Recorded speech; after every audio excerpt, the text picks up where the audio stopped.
मा विद्विषावहै मा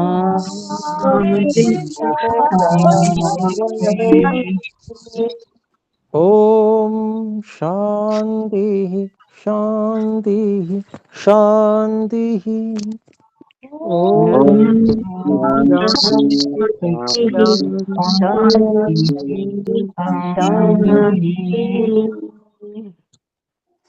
ओम। आज के दिन हम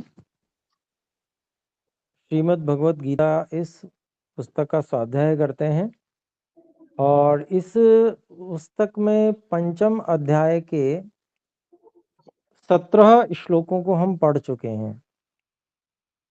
तो आज हम 18वें श्लोक को पढ़ेंगे और यहाँ बहुत सुंदर तत्व ज्ञान का उपदेश चल रहा है। तो आइए 18वां श्लोक देखें। विद्या विनय संपन्ने ब्राह्मणे गविहस्तिनि शुनि चैव स्वपाके च पंडिताः समदर्शिनः।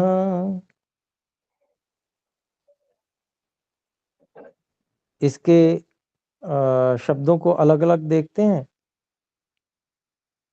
विद्या विनय संपन्ने ब्राह्मणे गवि हस्तिनि शुनि च एव स्वपाके च पंडिताः समदर्शिनः।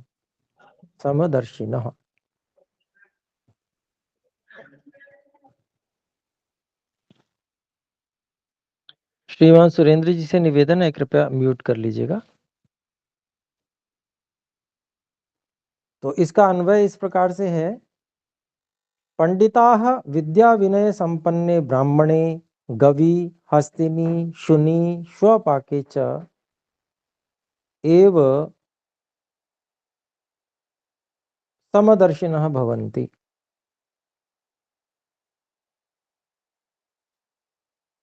तो यहाँ पर बता रहे हैं, देखिए कि जो पंडित लोग होते हैं, अर्थात पंडित का मतलब यहाँ विद्वान से है। तो विद्वान लोग जो हैं वो अभी पीछे से बात चल रही थी कि जो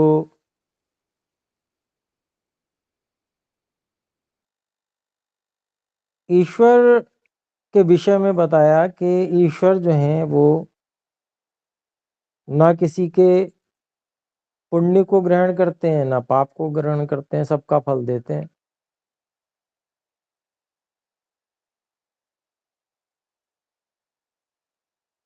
तो यहाँ पर भी वही बात, उसी तरह की बात है कि भाई देखिए, जैसे ईश्वर है वैसे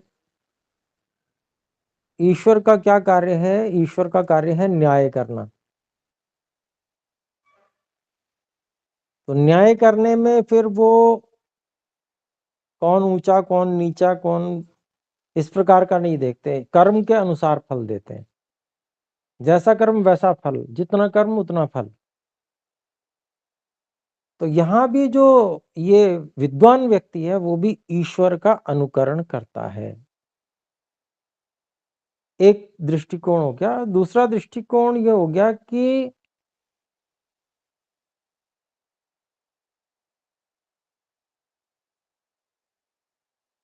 संसार में जितने जीवात्मा हैं, जीवात्मा यानी कि चाहे शरीर भिन्न भिन्न हो, अलग अलग प्रकार के हों, परंतु जो जीवात्मा है वो तो सबका एक जैसा है, समान है, समान गुण कर्म स्वभाव है, पूरी तरह से किंचित मात्र भी भेद नहीं है। तो इस कारण से शरीरों से, शरीर चाहे कोई भी हो, लेकिन सबको एक भाव से देखते हैं। यानी कि ईश्वर की दृष्टि में सभी जीव जो हैं वो समान है। कर्म जो किए थे उसके अनुसार उन्होंने दंड दिया है, किसी को न्यायपूर्वक आनंद भी दिया है। तो यहाँ पर ईश्वर का ही अनुकरण यह जो विद्वान व्यक्ति करता है, और इस कारण से, क्योंकि वो ईश्वर का ही अनुकरण करता है, तो विद्या विनय संपन्ने ब्राह्मणे,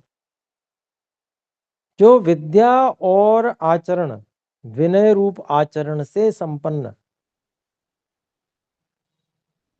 ब्राह्मण है उसमें, यानी कि केवल विद्या ही नहीं बल्कि उत्तम आचरण भी है इसके अंदर, ऐसा जो ब्राह्मण है उसमें। और फिर गवि, गाय में, फिर हस्तिनी, फिर हस्ती में, हाथी में, शुनि, कुत्ते में, स्वपाकेचा, और कुत्ते के लिए भोजन पकाने वाले जो व्यक्ति होते हैं, इसी प्रकार के जो कुत्ते के भी सेवक हैं, समझ लीजिए ऐसा, तो वो निकृष्ट प्राणी हुआ। तो उसमें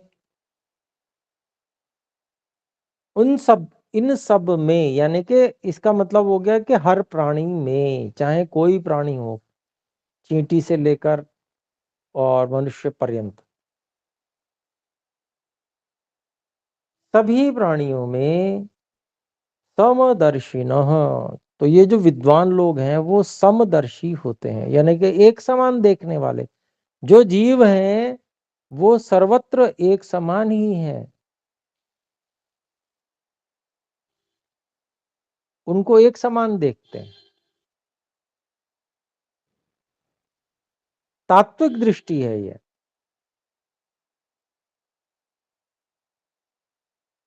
शरीर से हटकर, शरीर से भिन्न जो आत्मा है, जो उस आत्मा का दर्शन करते हैं, अर्थात उस आत्मा को समझ पाते हैं, वो समदर्शी हो जाते हैं। तो ये बहुत अच्छा श्लोक है। एक दृष्टि से देखने वाले मतलब सबको एक समान समझकर चलने वाले होते हैं। आइए 19वां श्लोक देखें। इहैव तैर्जितः सर्गो येषां साम्ये स्थितं मनः निर्दोषं हि समं ब्रह्म तस्माद् ब्रह्मणि ते स्थिताः।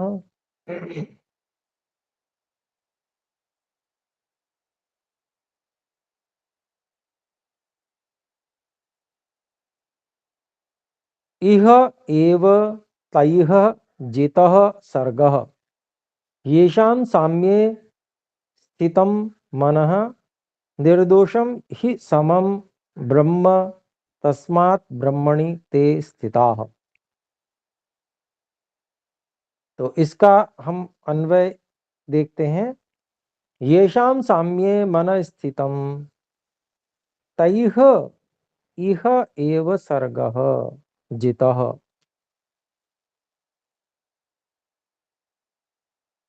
ब्रह्म ही समम निर्दोषम तस्मात् ते ब्रह्मणि स्थिताः। तो यहाँ क्या बताया देखिए,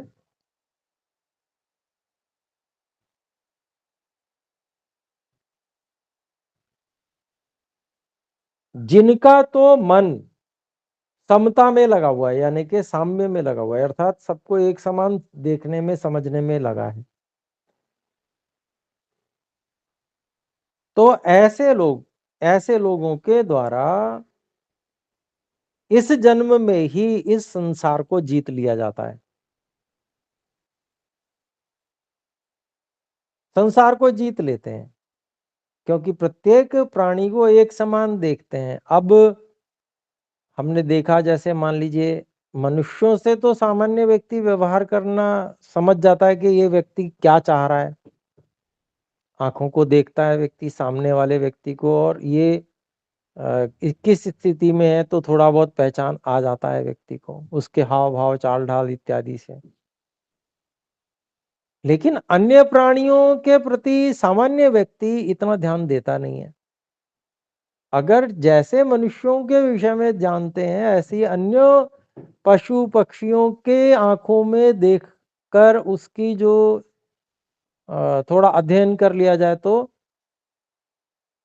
उसके जो भाव हैं, पशु पक्षी इत्यादि जितने भी हैं, उन सबके भी भाव वैसे ही होते हैं, शरीर की भिन्नता है बस। तो जब व्यक्ति का जिससे भी व्यवहार पड़ता है, कल्पना कीजिए कोई घोड़ा है और वो बिगड़ा हुआ है, बिगड़ रहा है सब पे, लेकिन जो व्यक्ति उसको अपने समान ही समझता है,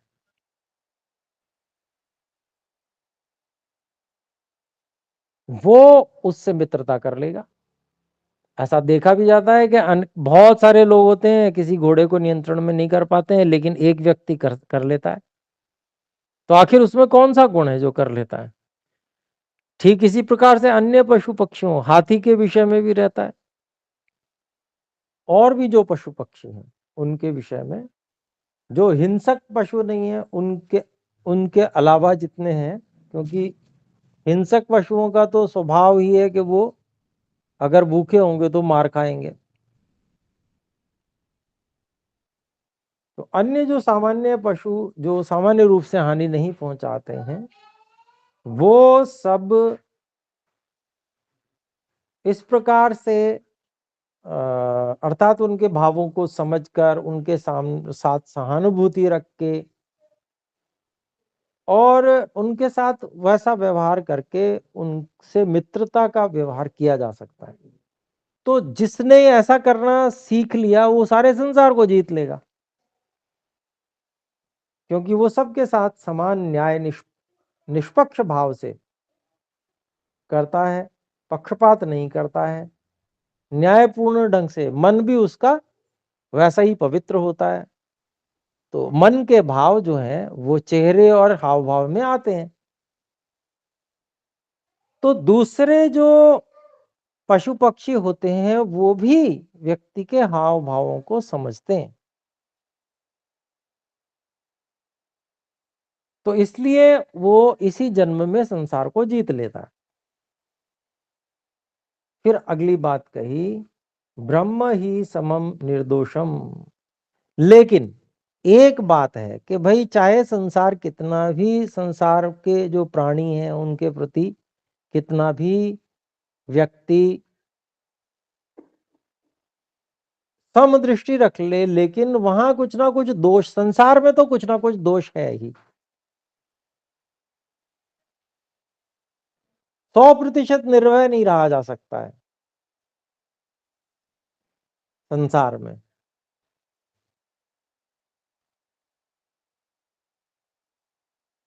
लेकिन जब व्यक्ति बाहरी सांसारिक और वस्तुओं और संसार से मुख को मोड़कर अंदर की ओर परमात्मा में स्थित होता है, यानी कि उस ओर अपना रुख करता है, यानी कि बाहर से हटकर अंदर की ओर देखना आरंभ करता है, तो वो ईश्वर को निर्दोष पाता है। यानी कि जो जो दोष उसको बाहर दिखते हैं अन्य सांसारिक वस्तुओं और प्राणियों में, अन्य प्राणियों में जो असामर्थ्य आदि दोष हैं, उन दोषों से रहित पाता है परमात्मा को। इसलिए वह फिर बाहरी सभी चीजों पे में आकर्षित न होकर ईश्वर की ओर ही आकर्षित रहता है, ईश्वर में ही स्थित रहता है, ब्रह्म के ही आश्रित रहता है।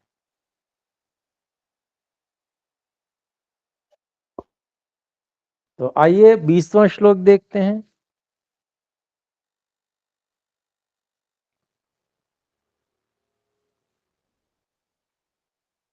न प्रहृष्येत् प्रियं प्राप्य, नोद्विजेत् प्राप्य च प्रियम्, स्थिर बुद्धिर सम्मूढ़ो ब्रह्मविद् ब्रह्मणि स्थितः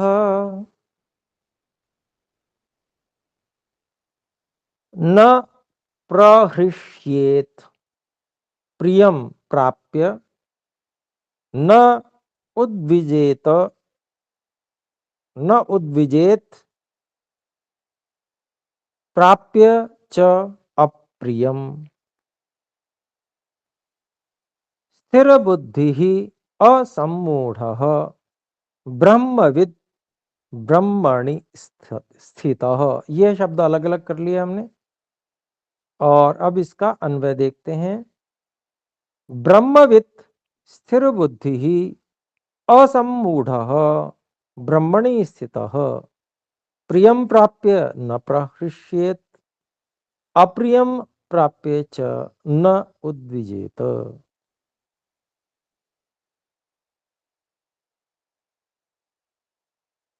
तो देखिए क्या कहते हैं कि ब्रह्मविद जो ईश्वर को जानने वाला है, परमात्मा को जानने वाला है। जो लोग श्री कृष्ण जी को ही परमात्मा मान के और उनके जो रूप रंग आकार उसका स्वरूप बनाकर और फिर उसकी पूजा करते हैं, उन लोगों को गीता अवश्य पढ़नी चाहिए। श्री कृष्ण जी महाराज किस प्रकार से कितने गहराई में जाके और ब्रह्म का वर्णन करते हैं। एक एक चीज बड़ी समझने योग्य है। यहां पर देखें, ब्रह्मविद जो परमात्मा को जानने वाला है, स्थिर बुद्धि ही स्थिर बुद्धि वाला है। यानी कि स्थिर बुद्धि का मतलब हुआ जिसके निर्णय च्युत नहीं होते हैं, विवेक ख्याति अविप्लव वाला व्यक्ति, जो सत्य निर्णयों तक पहुंच चुका है।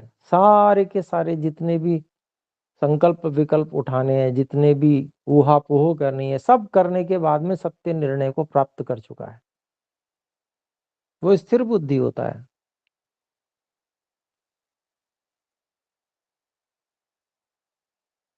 फिर कहते हैं असम्मूढ़,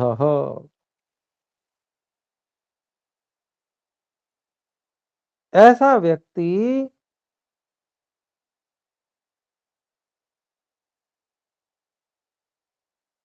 जो किसी भी प्रकार के मोह में फंसा हुआ नहीं है, वो असम्मूढ़ है। अर्थात अविद्या से पूरी तरह से छूटा हुआ है।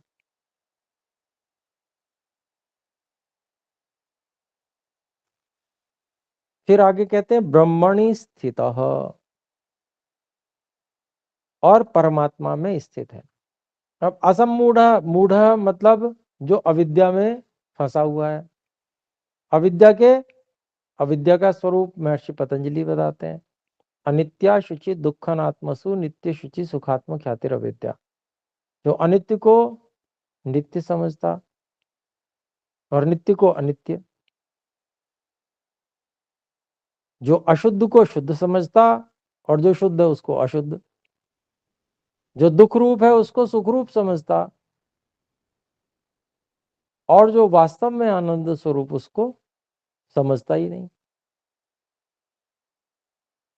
ऐसे ही जो जड़ को चेतन समझता और जो चेतन को जड़ के समान समझता,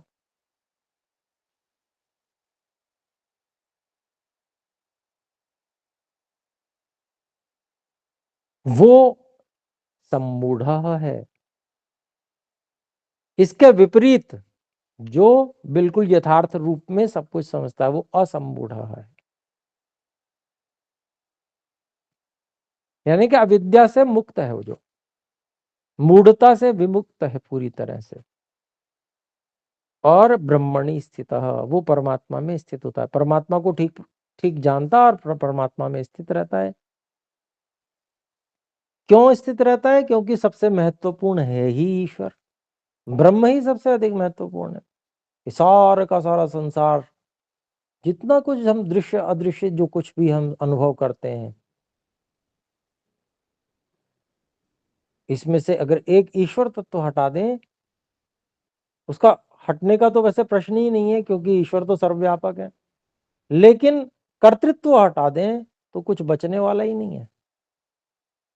ईश्वर का कर्तृत्व, कर्तृत्व चलो रहने दो, लेकिन अगर ईश्वर धारण ना करे किसी चीज को तो कुछ रहने वाला नहीं है।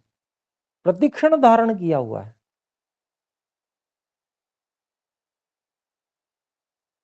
हर वस्तु को। तो ऐसी स्थिति में जो यह योगी होता है, यह पूरी तरह से ईश्वर में स्थित इसलिए रहता है क्योंकि उसको सबसे अधिक महत्वपूर्ण वस्तु संसार में ईश्वर ही लगती है, तो इसीलिए ब्रह्मणी स्थित है। और जिसको यह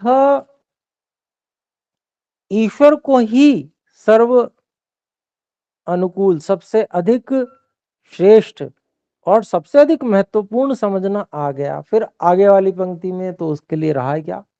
प्रियम प्राप्य न प्रहस्येत। प्रियम यानी कि उसको प्रिय नहीं, उसको प्रिय तो ईश्वर ही है, वो अपने प्रिय के पास में है, अपने प्रिय से जुड़ा हुआ है वो। यानी कि संसार को जो प्रिय लगता है, जिसको सब लोग प्रिय मानते हैं, उसको पाकर वो खुश नहीं होता। और अप्रियम प्राप्य च न उद्विजेत। ऐसे ही संसार जिसको अप्रिय मानता है, उस अप्रिय को प्राप्त अगर वो प्राप्त हो जाए तो वो उससे दुखी भी नहीं होता, उद्विग्न भी नहीं होता। क्यों? क्यों नहीं होता? कि जिसको पाना है वो तो पा चुका, जिससे मिलना है, जिसको अनुभव करना है, उसको तो मिल ही रहा है। फिर बाकी कुछ निकट आए या दूर जाए, उससे इतना ज्यादा अंतर नहीं पड़ता है। तो थोड़ा सा समय शेष है, ये श्लोक हो गया है 21वां श्लोक हम पढ़े। उससे पहले एक हाथ खड़ा हुआ है, अजित, नहीं नहीं, अवधेश जी, जी कृपया बोल सकते हैं आप, अनम्यूट कर लीजिए। आचार्य जी नमस्ते।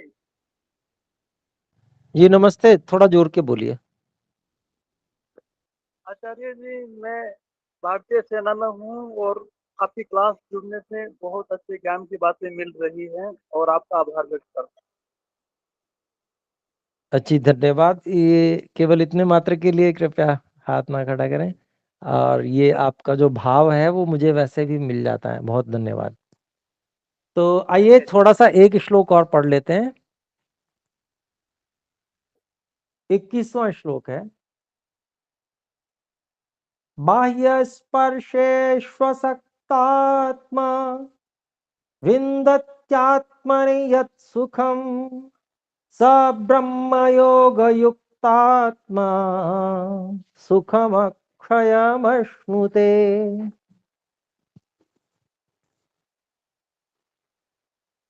इसके शब्दों को अलग अलग करते हैं। बाह्य स्पर्शेषु असक्त आत्मा विन्दति आत्मनि यत् सुखम स ब्रह्म योग युक्त आत्मा सुखम अक्षयम अश्नुते।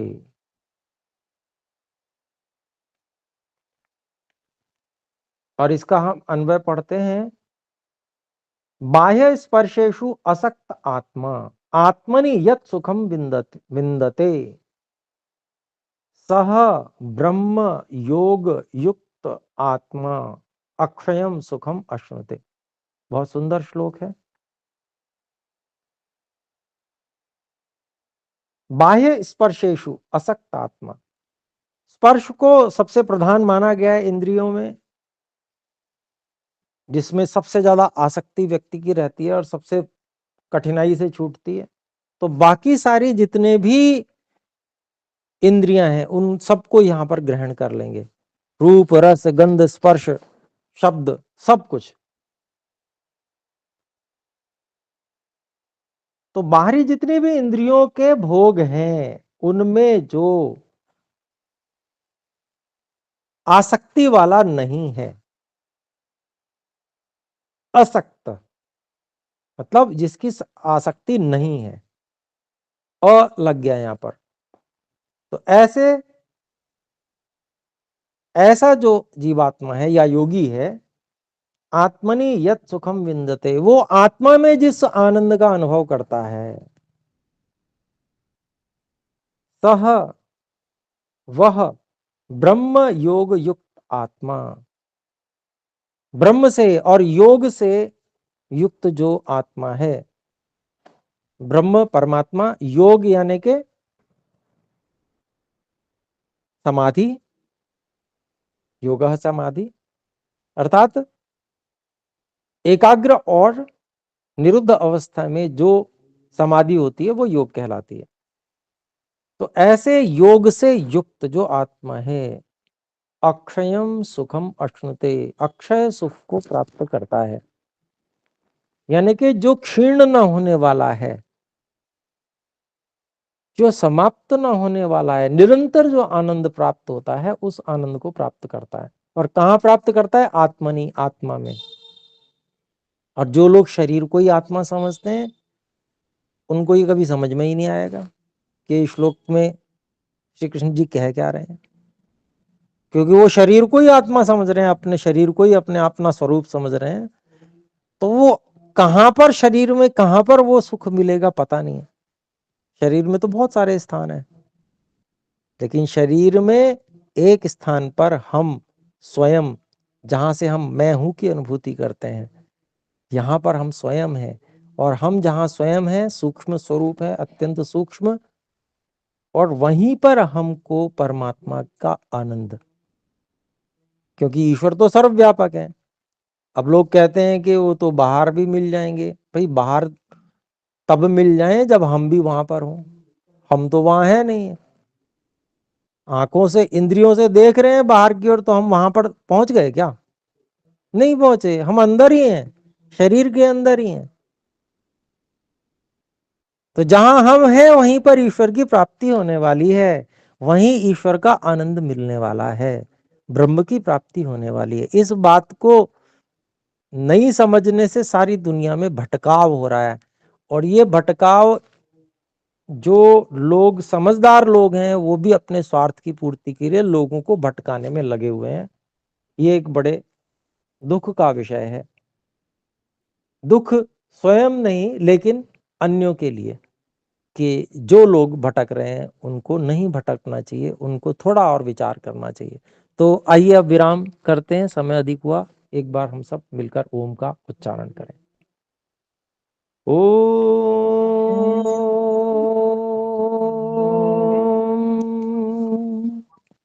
सभी को सादर नमस्ते। नमस्ते गुरु जी।